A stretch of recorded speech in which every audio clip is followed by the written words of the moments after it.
welcome to the first Racing Stories. And first of all, let me apologize for the fact that myself and also all the guests don't have English as the native language. So what you're going to listen tonight are not Shakespeare in English. It's racing English or bolts and tires English. So let's start. Today's show is about endurance racing in general and the Le Mans 24 Hours in particular. For that, just beside me are four great names. Three of them all together have won 12 times at Le Mans. And the other one is the man that since 2012 puts the show in place, let's say.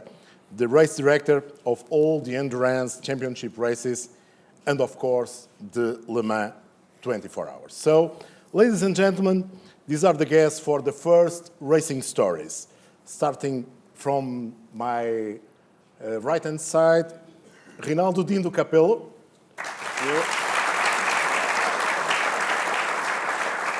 Followed by Emanuele Pirro. Eduardo Freitas. And last but not least, Yannick Dalmas. Gentlemen, thank you for accepting the invitation. I will take out the glasses and let's start. I will start by Rinaldo Capello. And I will start with the logic question. Why Dindo? Dindo is a long story. It comes from when I was really a little child and I was living, I was living in the same place where I'm living now, in a little village near to the church. And every time the bell were ringing, I was doing ding dong, and then my older brother started to call me ding dong, and then ding dong get Dindo, and then it was Dindo for everyone. Even my mom, he never called me Rinaldo. And to be honest, if someone called me Rinaldo, I'm struggle to understand that he's calling me, because for me, actually, is really a name that nobody called me. And then Dindo is it became my my first name. Yes. You have to change your I would say in English, I don't know. My signature. My signature. Actually, if when I have to sign, I don't know, for my company, and I have to sign Rinaldo Capello, I have really to think about that, because I have naturally I would sign Dindo, and then I have really to be careful. Dindo is a several-time Formula 3 and touring car champion in Italy. When Audi changed its focus from touring car to sports car, he came along. Basically, is that. He has 5 wins in the 12 Hours of Sebring, 5 wins in Petit Le Mans, and 3-time winner in Le Mans. Thank you. You have more. He also has 2 LMS titles. And after the promotion in Formula Racing, you start to compete in touring cars. Let's say, in the middle of your career, you made a switch to sports car. The leap was difficult, complicated? Okay, the first switch from a single-seater car to touring car, it came just by chance, or I would say was the only chance I had to continue, to hope and to dream to be a professional racing driver once. Because at one stage I realized that I had no chance to reach my dream, which was, like every young driver, to reach at once Formula One. Actually, when I started with Formula 3, I showed some good potential. After a few races, I was in pole, and it means I was really dreaming that once I could have reached some highest or higher level. But suddenly, I start to really to fight and to understand what means be involved in motorsport. And I start to realize that without support would have been really, really difficult to reach something better. Actually, after the race in Monte Carlo in '88, I was really hope that that was the race that they could open to me some door to to something better or higher than Formula 3.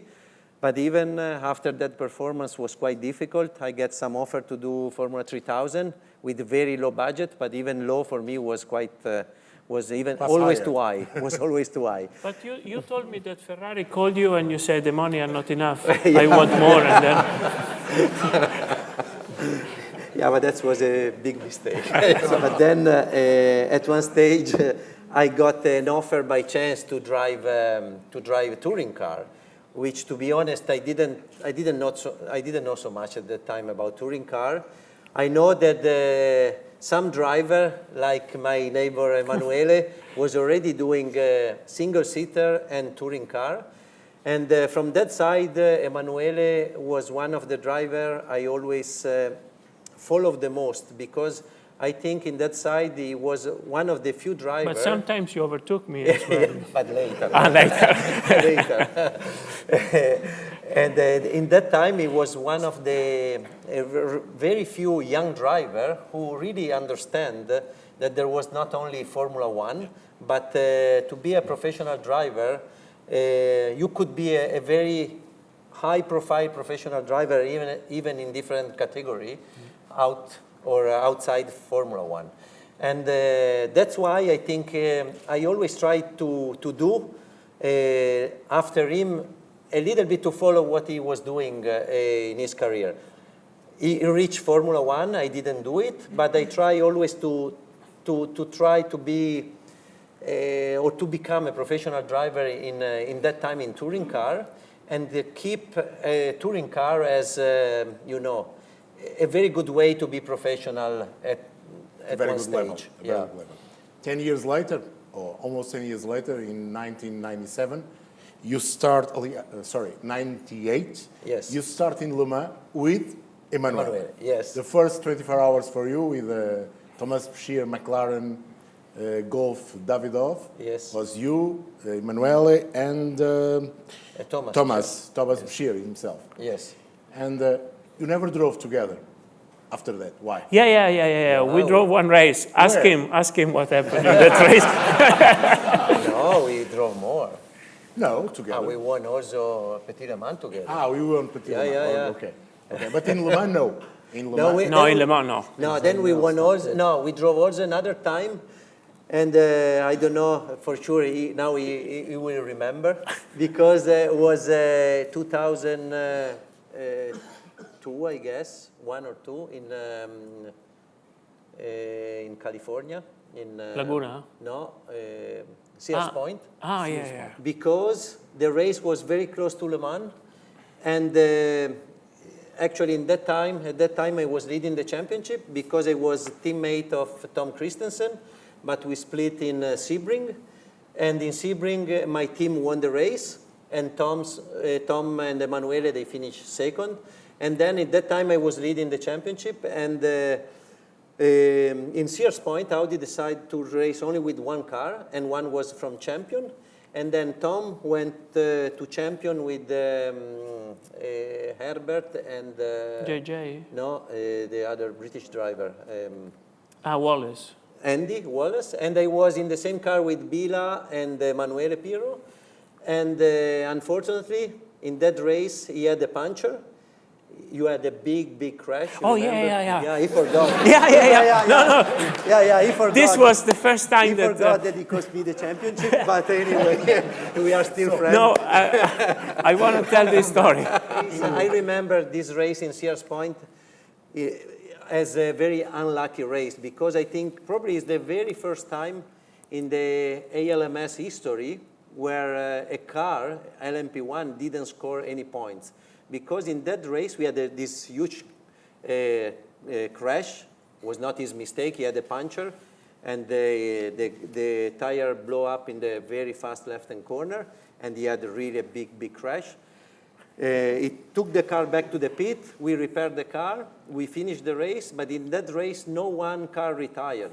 And then we didn't score any points. And at the end of the championship, I lost against Tom Christensen by 3 points, I think. And then looking back, was really a bad race for us. But we won Petit Le Mans together. The story is, but first of all, let me say good evening to you guys.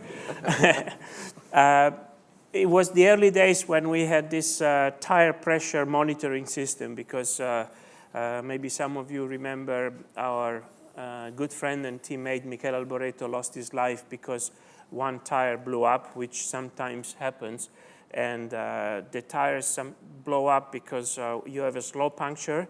Then with the downforce of the car, the construction is working too hard, and then at the high speed, it blows up. So we started to use this tire monitoring system, tire pressure, to alert the driver when a slow puncture is coming. And so I'm on the straight, this very fast left-hand corner like this. I have this tire blow up. I crashed quite heavily and was full of dust, trying to realize if I'm okay or not. And then they come on the radio, the team, and they say, "Be careful, you have a puncture, you have a puncture." Thank you very much. Thank you. Thanks for the warning. So this gentleman, Emanuele, at 5 years of age, had a dream. I know. And you saw a shooting star and asked true. for what? Well, yeah, I asked to become a racing driver, yes. And you achieved that. Yeah. And This is why I'm still smiling. Somehow, for some reasons, I was born with this incredible passion, like many of us. And really, we should never forget how lucky we have been to achieve this dream and fulfill it for a long time. Because many people have had more success than us, maybe in Formula One, but I think Dindo and I lost all my hair and he got all the gray hair, still driving racing cars for so many years, and I think we can be very happy about that. But yeah, when I was a young kid, my first year of racing, I won a single-seater championship with Fiat Abarth, and as a prize, the Fiat Lancia Group, they invited me to race in Daytona and Le Mans with the Lancia Martini. In those days, it was a world championship event. They are fighting for the world championship with the better Monte Carlo. In fact, at the end, the Lancia was world champion. So I go to Le Mans, in fact, with a big smile in my face, because only 2 years later, I could never believe that I could do the big race. But the experience was a horrible experience, because in my first stint of driving, I was sharing the car with a good friend, Beppe Gabbiani. He did the start, and in fact, in those days, the Lancia team had many really good drivers, all Italians. It was a good time for Italian drivers. There was Patrese, Cheever, De Cesaris, Ghinzani, Alboreto, and I was the kid, so for me it was a dream to be with these big guys. And I drive, and the second time I passed on this very long straight, which was 6 kilometers long, the back straight, I see debris, parts of cars for a long, long time. And to cut the story short, there was a big accident of one French driver who lost his life there, Jean-Louis Lafosse. And, so there was a safety car, and we had to pass several times while they were rescuing the poor driver and cleaning the track, and it was really a very bad feeling. Then there's a green flag, one flying lap, and the following lap, another big crash a little bit later on, but still on the straight, and then ambulances and people laying on the ground. And that time, a marshal lost his life. The driver was unhurt, Thierry Boutsen with the WM Peugeot. 3 guys laying on the ground, 1 was dead, and 2 were injured. Safety car again for a long time. First time for safety car in Le Mans. It was the first time. Oh yeah, this car. I didn't know. So, and to me, in those days, motor racing was a bit more dangerous than now, but I was so happy to be a driver. I thought, I take the risk. Anyway, if I do a mistake, it's my fault. I'm prepared to pay for it. So I was not so scared. But there I realized that sometimes people can lose their lives not because they do mistakes, because the cars just break, because on the straight, you're relaxing and you can do nothing wrong. So that was really hard. Then I stopped in the pits. I gave the car to Beppe, and I'm ready for my next stint with the helmet on, and Beppe is not arriving. Of course, there were no radios, no television in those days. And then the news arrived, and they said, car 67 has had a big crash on the straight, and the driver is killed. I said, no, this cannot be Beppe. No, it's too much for me. The crash was big, but Beppe was not killed, but because there was a lot of emotions. And in that time, I said, I will never go back to this place anymore. This is not a race for me. And then I remember with Beppe, who was really still shocked and shaken with my little Volkswagen Polo, we left the circuit still during the race. And I look in the mirror, there was the Le Mans sign. And I look and I said, no more, never. And in fact, afterwards was so generous to me afterwards, yes. As everything, life evolves very quickly, and maybe the older guys of you remember we had a black and white television, and we were very happy to watch one TV channel or maybe two. And now we are not happy if we have less than 100 channels in a color TV, you know. But in those days, the Lancia team was state of the art. Together with Porsche, they were the best teams, but it was so basic. So, but in those days, there was room for genius. If an engineer had a good idea about the strategy, about the setup, there was room for people with a great mind. Nowadays, it's all very prepared, exceptionally well prepared, simulation and test. It's a lot more sophisticated. You also feel more responsibility because the budgets are very, very big. Especially with Audi, I think Dindo can confirm.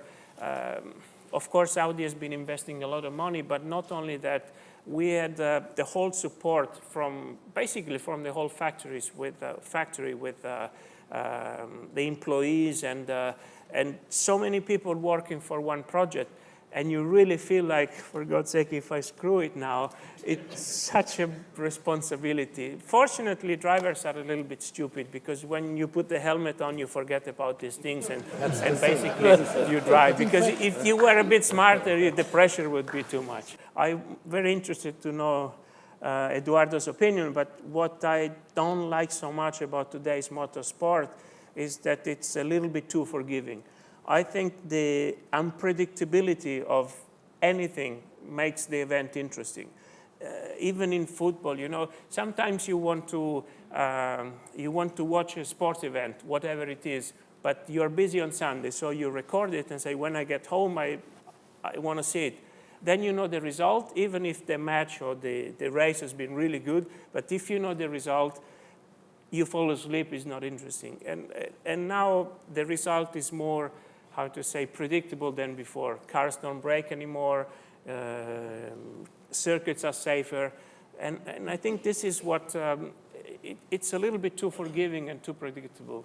And this is the difference from before. Before, even in my Formula One days, and Yannick's, if you were an outsider, you always could hope. Maybe, you know, you were crazy, but even with every car, you could hope to do that your day would come. You can still win at Monaco, like Panizda, yeah, Dan or Patrese. You know, now it's more difficult. Now the lucky star has to be not only a star, but the whole, how to say, sky. Yes. The Milky Way. The whole Milky Way to support you. All the Milky Way. Let's speak with Yannick Dalmaz. Yannick Dalmaz also have won Le Mans. He is the only man who have won Le Mans 4 times with 4 different cars, 4 different teams. Good evening. Good evening. I think today the technology and the factories works harder than before, because today it's not 24 hours like you change the gear, you drive. Now it's a sprint race during 24 hours.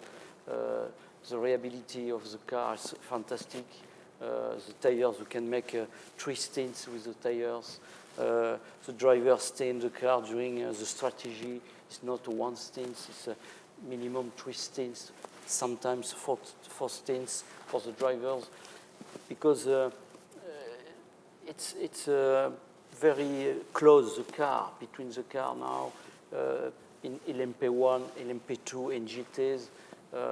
It's a fantastic fight. And the strategy also is everything is different. But So it's wrong to call endurance racing now.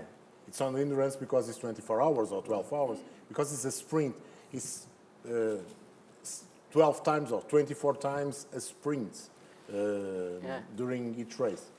Yes, all the time, you know, you start and you drive, push very hard, because the reliability of the car, it's strong than before, since my period. Let's go back to that BMW win in '99. What you can tell us about that big fight with Gerhard? Okay, of course, you know, it was difficult, but about the experience, Gerhard, it was a racing driver in Formula One. He won many races, he was on high level, but he don't know Le Mans. And for him, he drove, I think, at Nürburgring.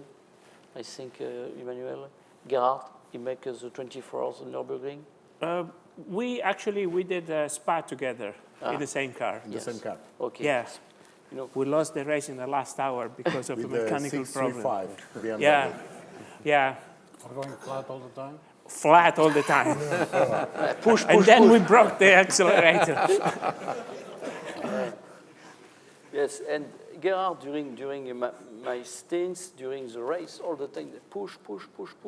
But I don't want to push, because if we push like that, we broke the car.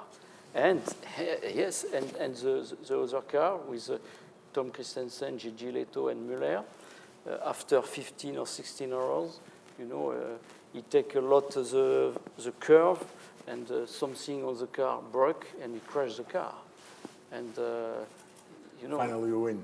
Yes, and we So won. it was the right tactics. Yes, it was the right tactic, and but my co-driver Pierluigi Martini, another Italian, my God, mamma mia, là. Because you know the Italian driver, it's fantastic. Mamma mia, it's all the time like that, but Flat out. flat out. Vive la France. Vive la France. No. But it was a really, really nice cooperation with Pierluigi Martini. You know, it's important to understand.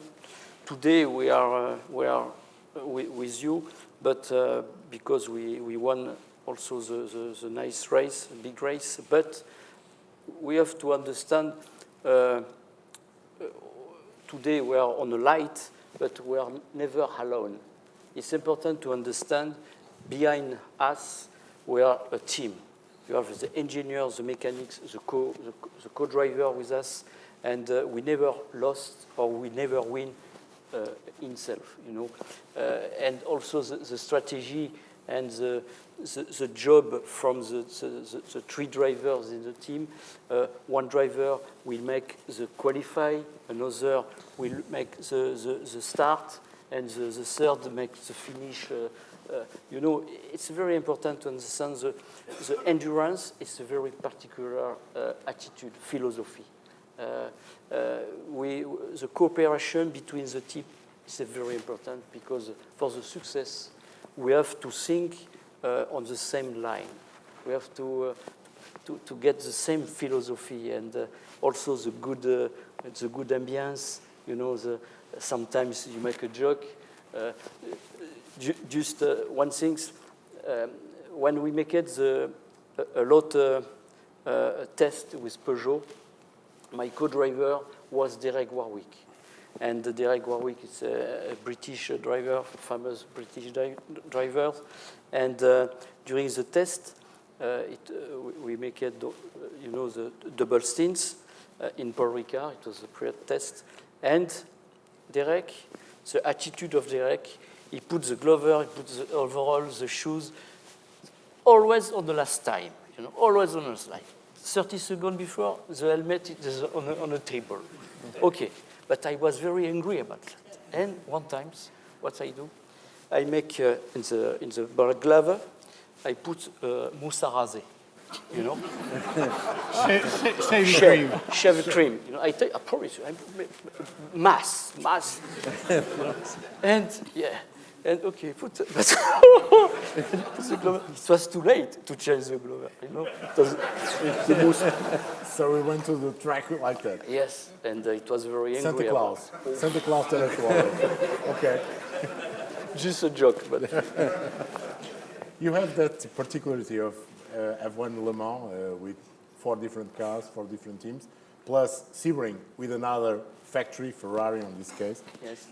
Why that? Why you always have a new team each time you win at Le Mans?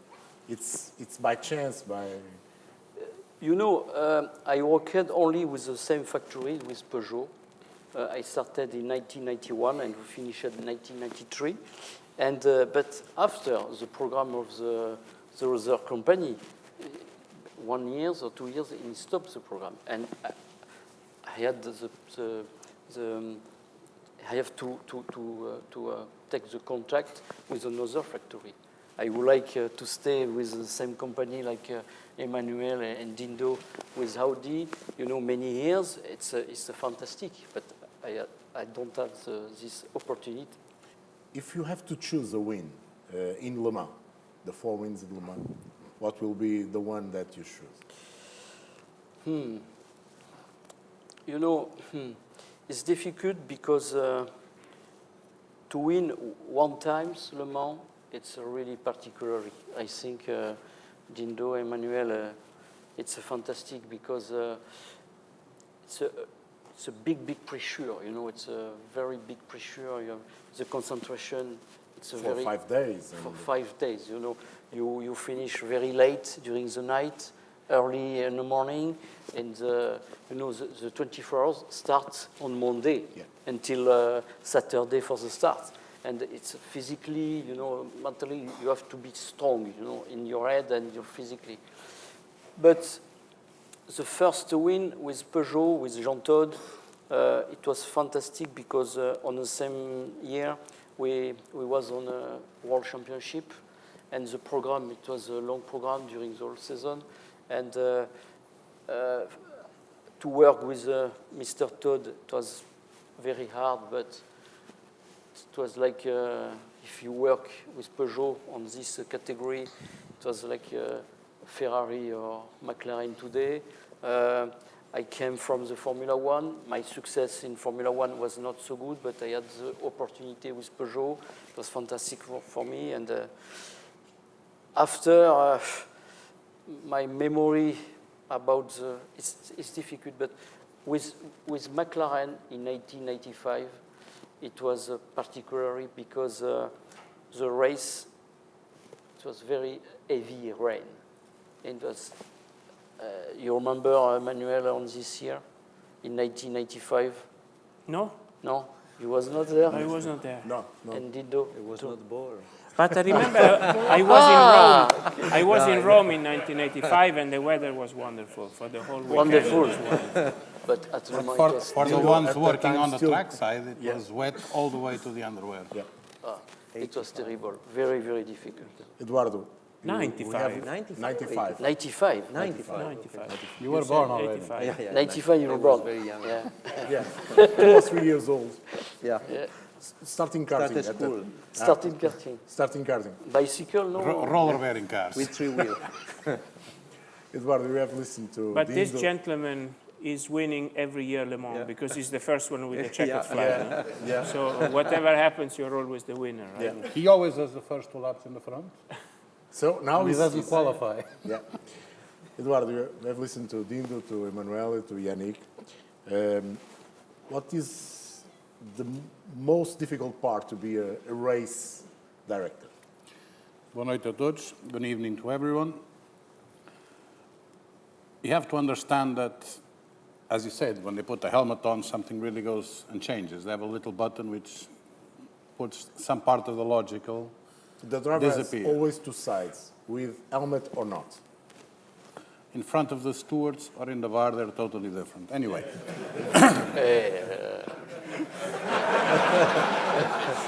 Just a little bit, I know. Anyway, I'm lucky and I'm privileged because the majority of them are professionals. So they know quite well what they're going to do, what they're there for, and they know what their job is, and they know the risks which they're taking. So nowadays, it's not that difficult because even young kids, when they start doing karting, they get prepared by the teams and all that. They really understand the car. It's no longer the adventure of, let me put out the cigarette, get the helmet on, and off we go for a 2-hour stint. It doesn't happen anymore like that. So they understand quite well what they're doing. And the idea during the briefing is just to give them the specificities of what is going to happen during that weekend on the track, a detail of the track, track limits, an area which can be of more conflict, less conflict, and some conclusions from the previous races. I started as, let's call it a karting mechanic, by the hand of one of the gentlemen which is here in '77. Then in '79, the team wanted to buy a nice chassis, so I went to see the World Championship in Estoril, Grandstand B. At the time, I bought the chassis for the driver. Which position did I arrive? Do you remember in this year? I remember I was sitting down on top of post 2. And I saw the race and I said, no, not on the grandstand, I want to be on the inside. I was not yet 18, and so I did my first race, still was 17, in October that year, still by the hand of the same guy. He's the one who's guilty that I'm here. And then it went on, just things happened, doors were opening, and I took the chances. You became race director in the Fiat GT, afterwards WTCC, now the World Endurance Championship. Which is the most difficult? It's like wines. It's not... Depending on the year? Touring cars, you have 25 minutes to decide what happens. A tenth which you lose in qualifying may cost you a race. Okay? In GTs, in the FIA GT, the car has 3 hours. So you could compensate there. Then in the World GT, 1 hour, it's a little bit more tighter. Now it's 6 hours or 24 hours, so there is a little margin there. Although, not these gentlemen, but the actual ones, they do 24 hours like this. If you listen at the radios which the teams have, it's impressive. It's the same pressure from lap 1 to lap 150. It doesn't lower. Team managers now, and we have one in the room, they put a lot of pressure of what's happening inside the car, and they keep the pressure always very tight so that the level of performance doesn't drop. So endurance nowadays, it's no longer what it used to be. Let's take this as far as we can, let's keep it on the road for 24 hours. No, you're supposed to keep it on the road for 24 hours, and I will push you to see how far you can go. It's a little bit more in that sense, because they have a lot of technology. Modern cars have technology. They developed it in motorsport. You also have to see that technology, to listen to their conversation. First, I have to understand what's going on, because It's a lot of work. there is an interview from Mark Webber. At the time, he says, imagine playing PlayStation 1 in each hand and you're cutting your nails at the same time. And it's a little bit like that. It's the amount of buttons, the amount of things which they have to control. In WEC, they have to control energy, they have to control the fuel, they have to control the consumption, not on one lap, along the whole stint. Tires, tire wear, how does it happen? What are the strategies of the other teams? So it's not that racing for the pleasure of the racing, which was in the old days. Nowadays, it's optimized to the tenths of the thousands. It's really on the limit. They are playing PlayStation, not racing. No, I disagree. It's I disagree also. No. I mean, motor racing is different, but you know, it is as difficult as before. Just the requirements of being an excellent driver are slightly different. Probably before you had to be more sensitive, because Now we have to have the fingers of a maestro, of a pianist. because also. you had to. His comment on the two PlayStation is for the way, I'm not saying that driving is a PlayStation. It's for the way that the driver nowadays is busy with all the things which he has to manage in the car. Yeah. It's in that sense. And if you have some spare time, you should also turn right. Try and do Try to. At least Try and try at to. least see what's happening in front of you. it's very complicated, the car. But you know. for my personal experience, I did my last Le Mans with the hybrid car, which was 212. It looks yesterday, it's already 4 years ago. And for me, to be honest, was a big change from the, I would say, normal car to the hybrid car. because we race in Sebring 212 with the R18, the TDI, and then Le Mans was with the hybrid car. And from that side, I was not so unhappy to stop after Le Mans, because I think that is a kind of driving, a kind of things which is belong a new generation of driver. I The think coasting, the famous coasting. yeah, for us, for a driver from our generation, I think it was quite a big jump from the normal, I would say, technology to the hybrid technology, because as Edu said, you have really to listen to your engineer. Yes. Every 100 meters change something in the car. Braking hard and deep was not the main, one of the main point to be fast. The track actually could be also worst, because you know you have to back off quite early, and then the braking point is not anymore a point where a good driver can make a difference. That was really difficult. You have to change your mind. At the end, my opinion is the fastest driver will be always the fastest in any condition, in any category, with any technology. But for sure, you have to really to adapt yourself to something really new. And I think a driver from the new generation are much quicker to adapt themselves to this new kind of driving style. They start getting telemetry data very early. They start analyzing graphics and all that very, very early in the career. So when they get to this stage, a graphic for them is absolutely normal. You get some older drivers which will have problems in understanding how the management and the setup of a car is done nowadays. Because the computer says that you should be able to do turn 3 at 3.5 thousand revs with 2 Gs on the left-hand side. And you should be able to get there. So today it's a little bit more based on the data of what you should do and how you should do it in order to maintain that level of performance. And But for at us, the not end, only for the a good driver also always makes the engineers. difference. I think also Always. about engineers. Always. About engineers as well. I think a new generation of engineers, probably they will be very, very soon or immediately probably at the same level or even better than some, I would say, historic engineer, which from the, you know, I don't know the word fama, how do you say? Reputation, they are for sure on the top. But with this change of technology so quickly, there are some young engineers, probably in the shadow of this very famous one, which are already probably at the higher level, because Today the pit lane can give you much more information than you can feel in the car. yeah, In the old days, you would give information to the pits and they would tell you what to do. Nowadays, is the pits telling you, be careful because this, not your tire, of course, was a little bit late. But nowadays, the engineer will tell you because this is going to happen, be careful with this, be careful with that. But in fact, Turn right, turn left, switch. Let me put one question. A guy like Mark Lieber at Porsche is an engineer.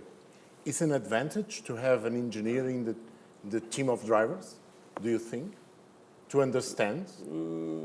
I think the definition of engineers doesn't fulfill the topic, because what we are saying is as well as with the modern computer technology, for people like us who didn't grow up with this kind of technology, whether you are graduate, whether you have a degree of engineering or not, doesn't really make a difference.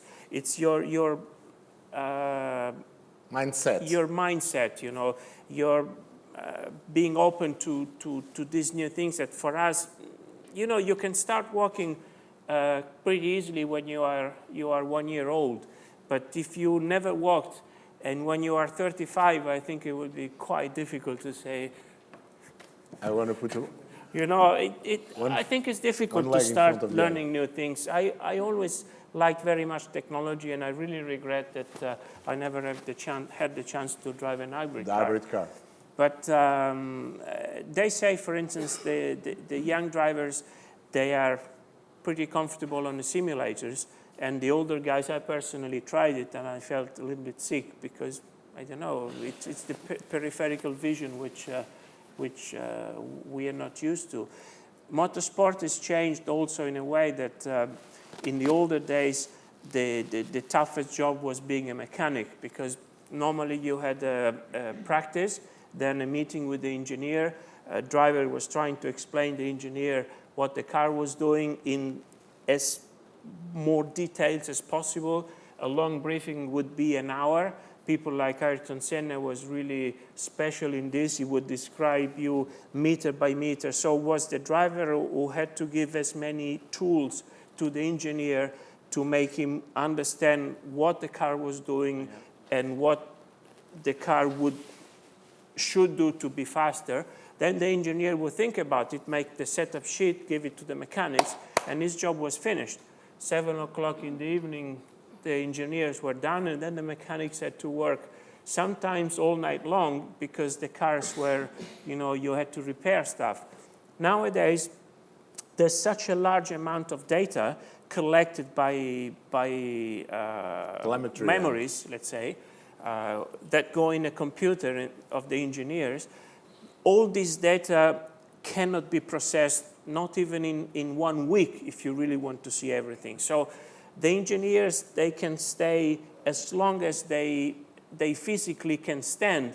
At some stage, they have to go to sleep, but in theory, they could stay all night long to analyze and see graphs and simulation and stuff. And at the end, for the mechanics, it's not such a difficult job. Also, they have this timing, careful. So basically, at a certain time, they have to go to bed. They have to stop and so go to bed. for the mechanics, life became easier. And the toughest job nowadays is really being an engineer, because they in theory, they can work night and day, even on the plane. In fact, Eduardo and myself, in 2 days' time, we will be in Paris in the Endurance Commission, and in the agenda, the topic is the endurance racing of the future. So it can be quite interesting. And I think it's really difficult to decide which way to go.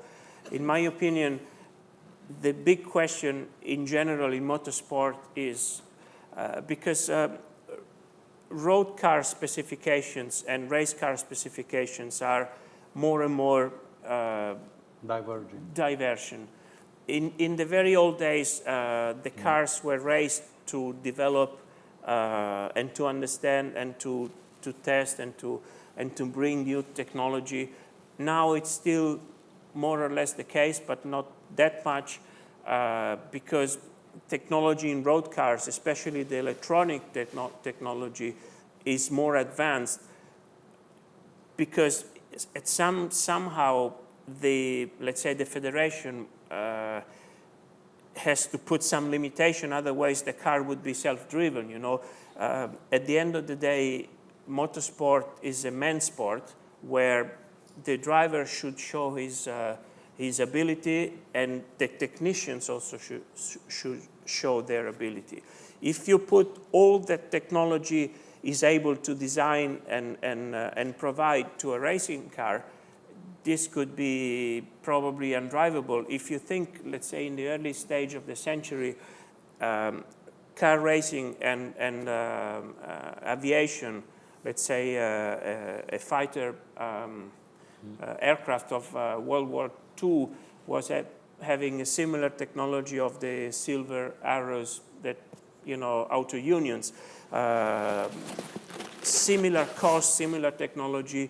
Then aviation, without budget limits, went that far that now a jet fighter, the latest jet fighter, which is the F-22, which is now 15 years old, it's $250 million, and the next generation is an unmanned aircraft, so aircraft without pilot, because the pilots cannot stand and because the computers are smarter than the pilots.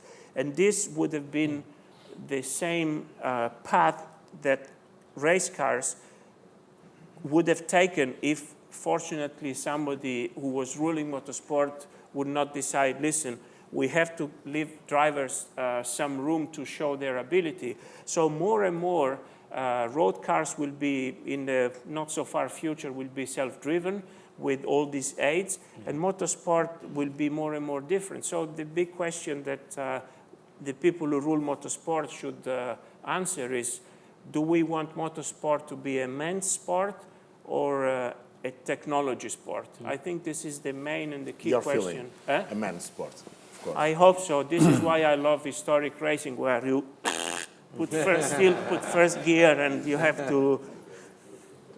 For me, the main concern or the main worry is that if I think about 30 years, when our actual car will be a vintage car, I don't see anyone who could run this car in 30 years 30 without years. That's 10 for engineers around, and that would be probably the end of something which is part of our history. So in 30 years, we don't get the chance to see the Group C race before the the 24 R18 hours race. hybrid or the Toyota or the Porsche running from a privateer who likes vintage cars. Starting on the software which runs the cars nowadays. Yeah, yeah. Take the example of AutoCAD, which is something which is used for drawing buildings.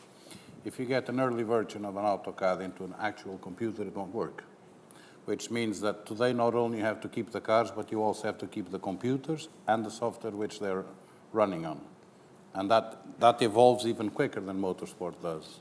So there will be a lot of obstacles in the future when these actual cars, be it the WEC cars or even the WTCC cars or whatever cars are in competition, in 30 years' time, it's going to take a lot of technology from today which needs to be kept with the cars so that they can run. And it will be at a price which will make historic racing almost forbidden. So, gentlemen, don't throw away your computers. Keep them aside, because one day they will be very useful. And on the other side, you may have a problem, which is drivers may not be able to do that, which you just said. No. Yeah. Just what? You do it better. Okay, in race control, I don't hear that well. So that will be another problem, which is people which will be capable of driving these cars, or even older cars where you need the driver to understand what the car is doing and how the car is behaving, to understand even where the limit of the car is. So in Because the future, the computers, only thing you can discard is the race director. A computer will do it better. No, but in the future, with the race director, we send SMS, you know? they already do it now, huh? Yeah. And they take penalties like Tom Coronel doing the video. There Also, was one in NASCAR which did it on Twitter. It was quite But they are popular, allowed. but They are allowed. it was no. Then it was disallowed immediately. It took them 2 weeks because they found it was. But anyway, knowing Tom as I do, I'm not surprised. no, Let's put it of like course that. not. Mr. Twitter, Mr. New Technology. Let's go to the past again. No, I'm laughing because this guy was holding his mobile telephone in his pocket, the NASCAR guy. You talk about that, yeah? Yeah. Yeah, and then I think my second Le Mans win, talking about the old days, my, at the time, little son gave me two. Do you remember this suction plate animal ears that you would put on kids' helmet? So he gave me these two little tiger suction plate ears and said, Dad, put them in your helmet. They will give you strength and they will bring you good luck. Of course, I couldn't race with that. But for my last stint, we were in the lead. I really put them in the pocket. And in the last lap, I opened a little bit the belts, sorry. And I got them from the pocket.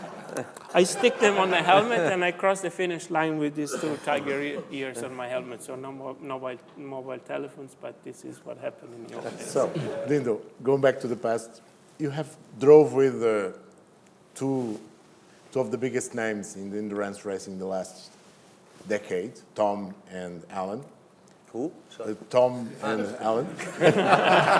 Not you. They are difficult persons, I know, in the car. You normally are the pendle. You just work together. They just work together because of you. It's that true grandfather. or not? It was the grandfather. Okay.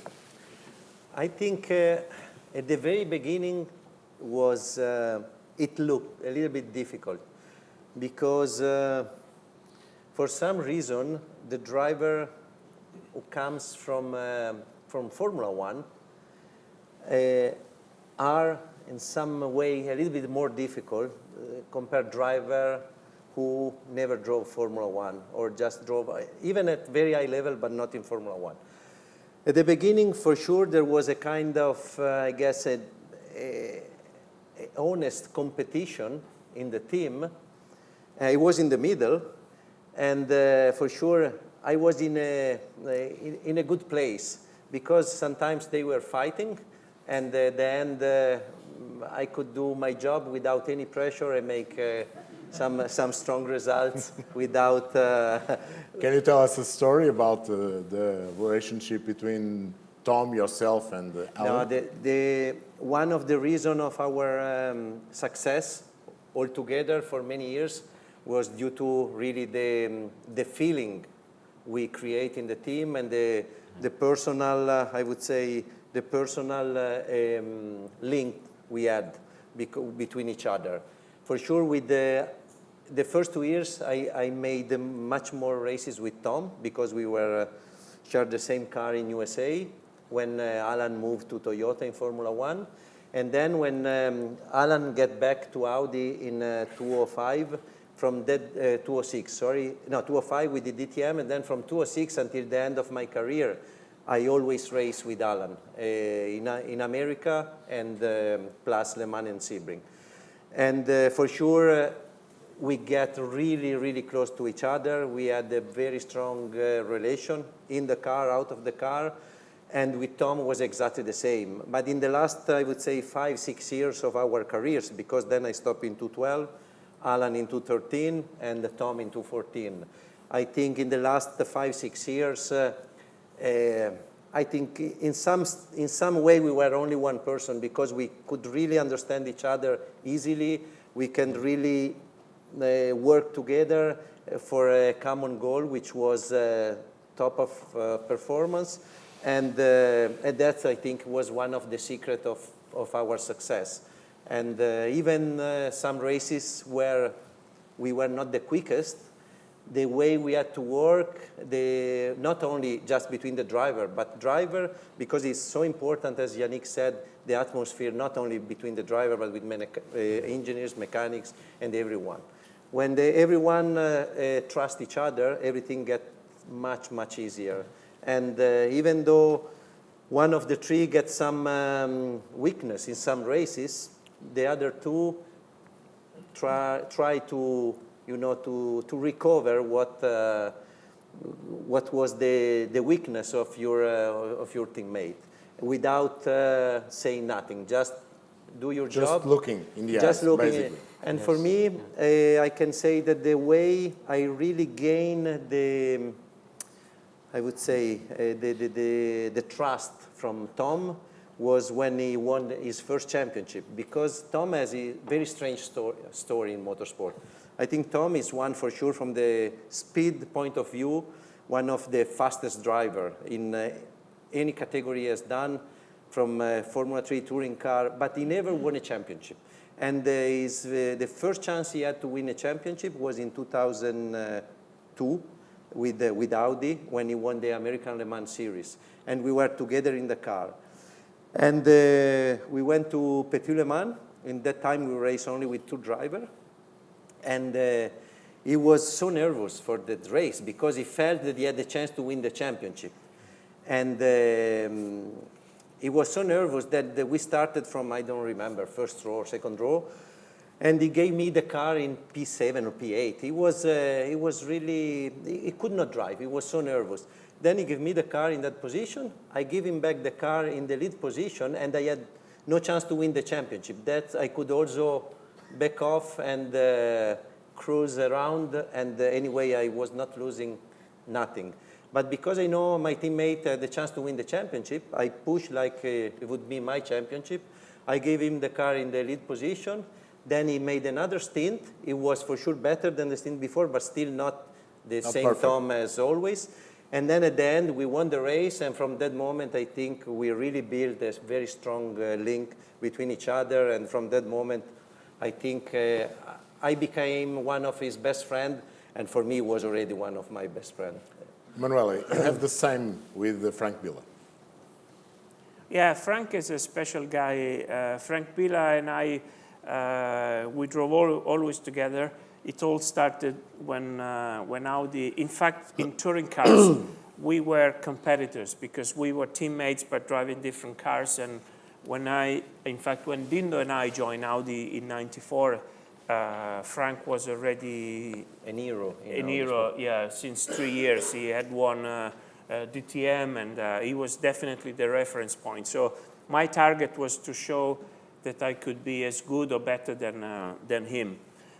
So quite a strong competition, but always good respect. Then we started the Le Mans adventure, and in fact we had 3 cars, and the pairing of drivers was decided purely on drivers' size.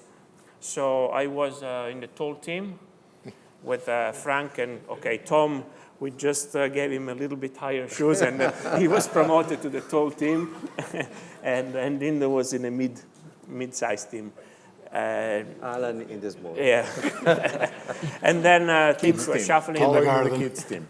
Frank and I, we always drove together.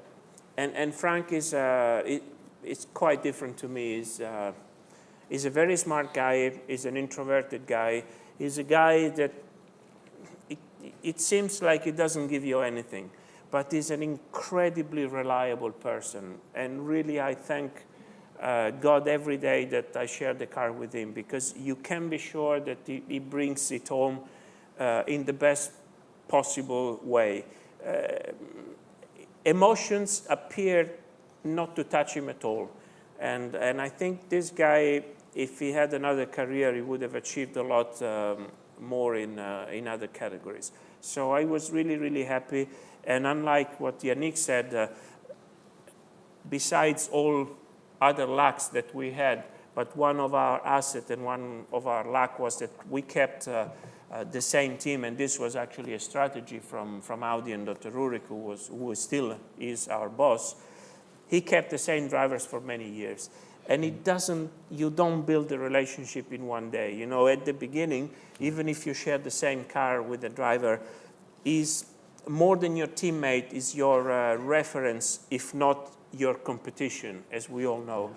And it takes a while before you really build up a strong trust, and you feel comfortable that sometimes there are situations when the car is quicker and you don't push the team to be driving in that situation with that set of tire, with that, to show to your team and to the world that you are a little bit better than him. It takes time, but eventually I think we all achieved that. So the competition there was not against each other, but was basically against the others. And with Frank it was the same. So it has been good. It has been Yannick, good. you are on the opposite side. You never drove with the same guys. You always win with different guys. Just why? It's the question. It's a question of opportunity. Yes, it was not my choice. Unfortunately, I would like to work with the same driver because it's more easy. What Emmanuel and Dindo said, when you know the drivers, your co-drivers, your teammate, you make a really good relationship.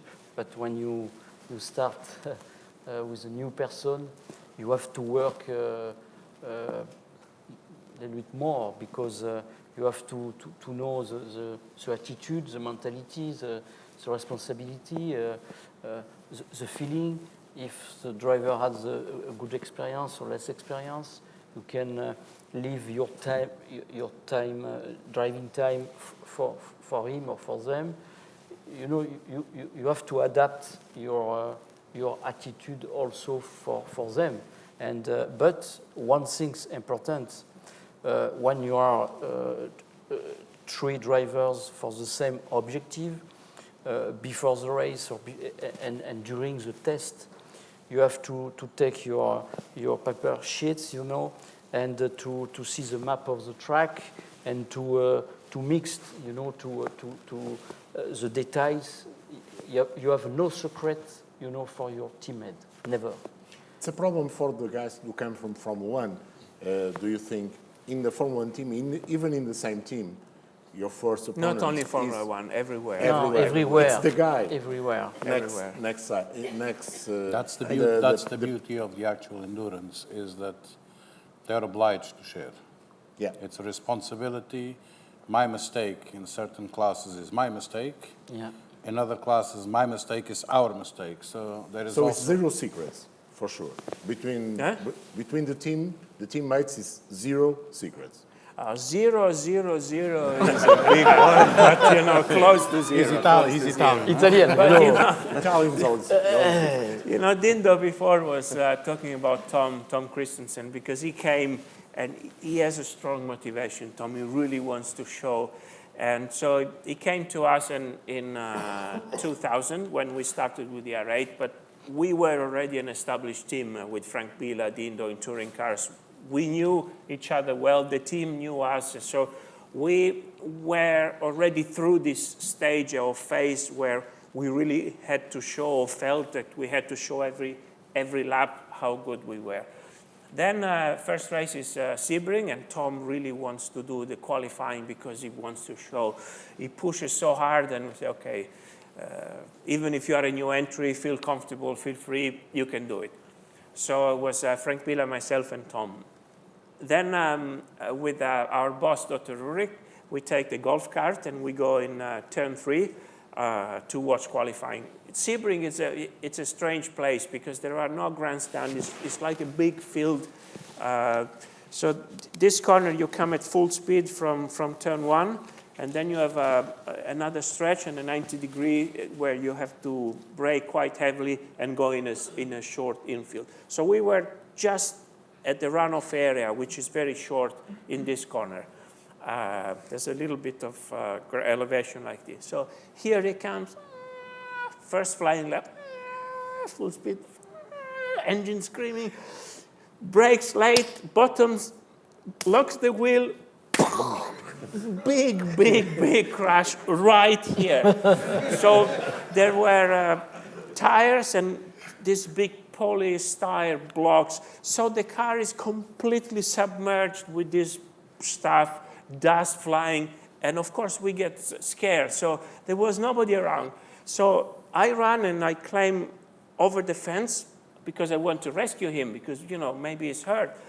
And I'm a little quicker than Ulrich, so I go and I climb to all this polyester and tires, and I dig in to see where he is, and I finally find his helmet, and it's still a bit shaken. I open his visor and say, "Tom, are you okay? Are you okay?" And he looks at me and he's quite surprised because, you know, he didn't expect. So his face, it's a little strange. Then Ulrich comes from the other side and takes his helmet and said, "Tom, are you okay?" I said, "Oh no, him too." You know, the last two persons he wanted to see in this situation was me and him. There are some explanations to do. Yeah, but Not yet 1 crashed in hour the later pit he lane. said, "But anyway, I was 110 down." In my best. If I would have finished the lap, I would have been on pole. Eduardo, many people ask, when you get in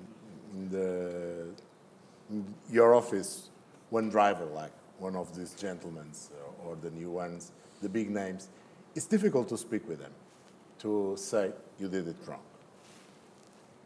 A driver is the driver. If it's new or an old one, it's a driver. He has to play the game with the same rules the others do. It's very easy. It's very easy to point the finger. It's the only way to do it. You cannot do like this because it's driver A and like, oh, no, it's him, of course. You don't do anything. You can't. They are all drivers. Cars have a number on the door, end of story. I'm surprised. No, I'm serious. Because, you know, when I was called first time to be, not by him, no, I'm serious now, for once, to be a driver steward in Formula One in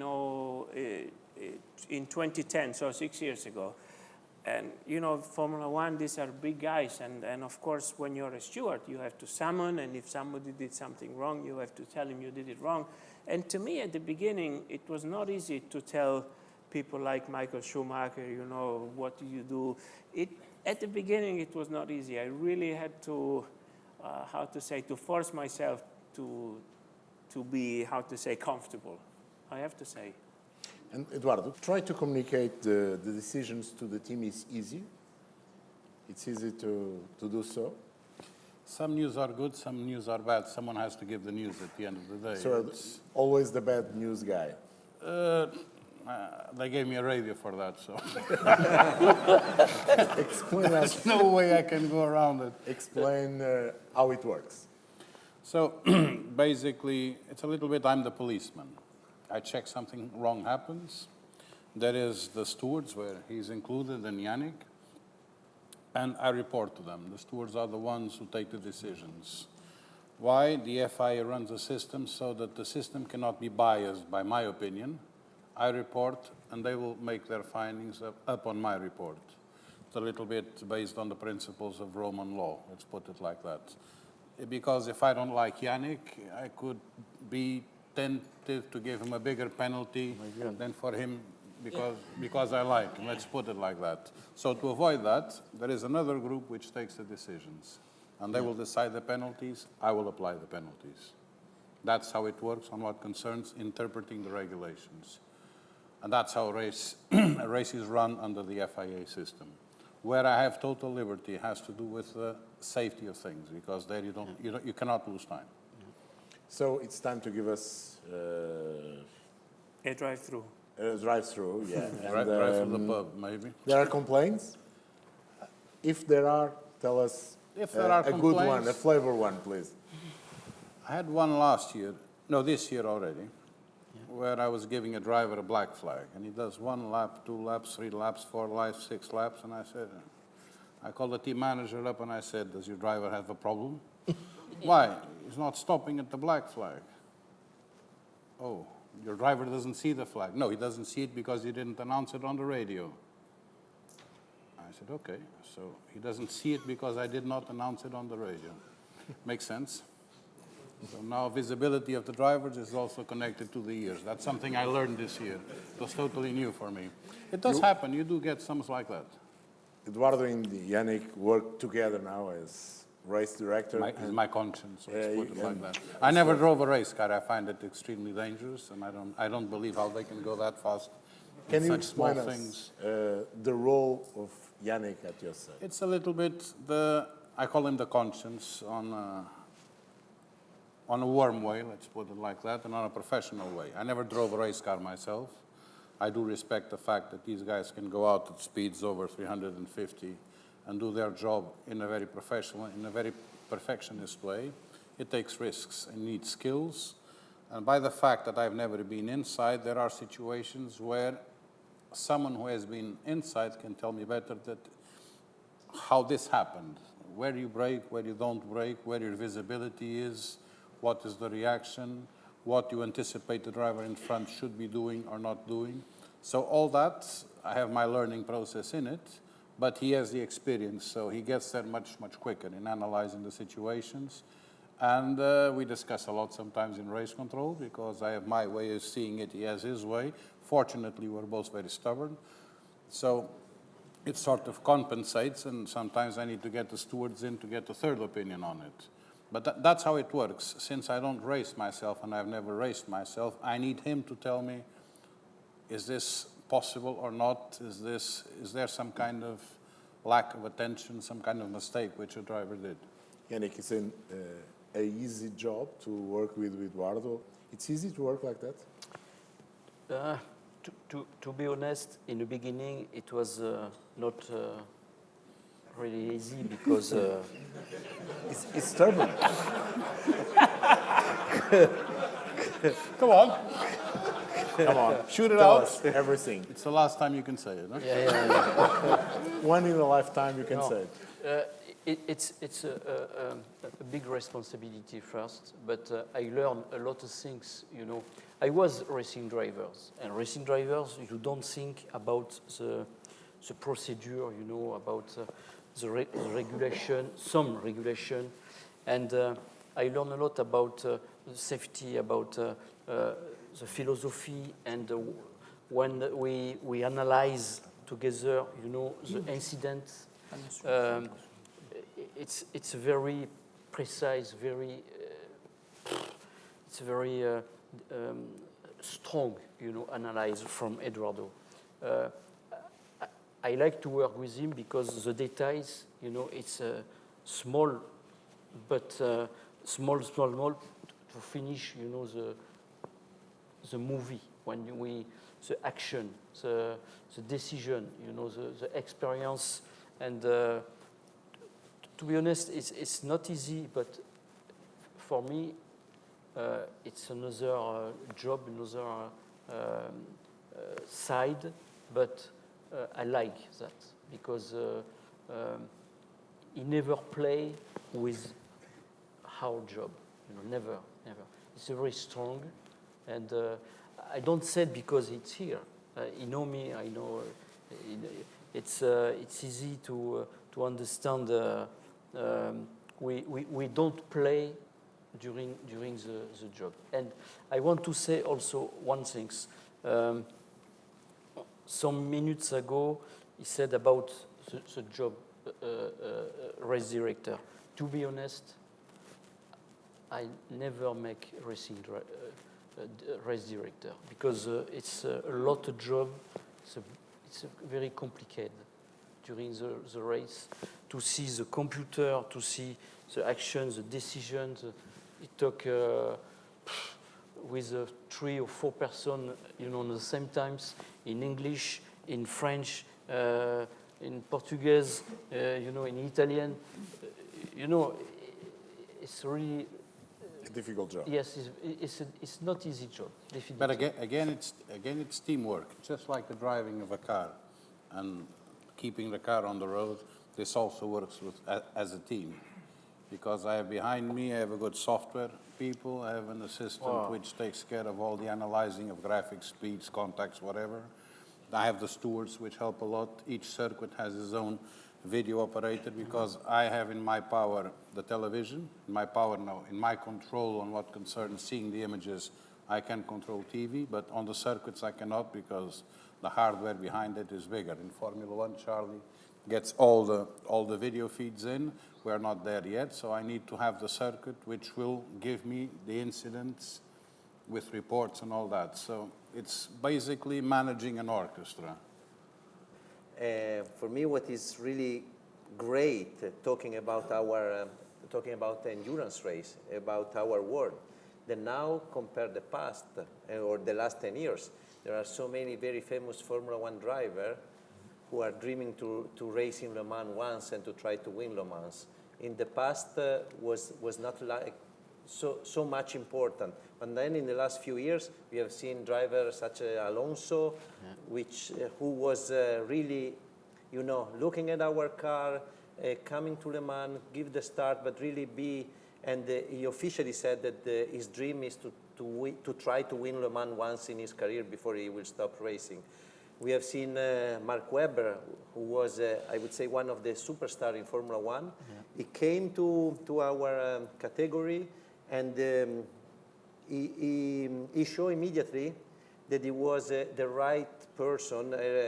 He was clever enough to understand immediately that what he has done until a few months before jumping in the Porsche was something different. He had to change his mind to work with his teammates, who are not as famous as he is or he was, and immediately he make a very strong team with 2 new teammates. In the past, you know, such a high-level Formula One driver would have come to Le Mans, try to do one race. If he would have stopped after 1 hour, he was probably happy because he got the money and he went back home as quick as possible. Now, I think the way of thinking of endurance racing for so many Formula One drivers is completely different compared to the past, and that is something which is for every one of us a great achievement, because it means that what we have done as driver in the last 10, 15 years, 20 years, and what the guy like Eduardo has done in the last few years, he made our category really, really At the top. at the top, yeah. On high level.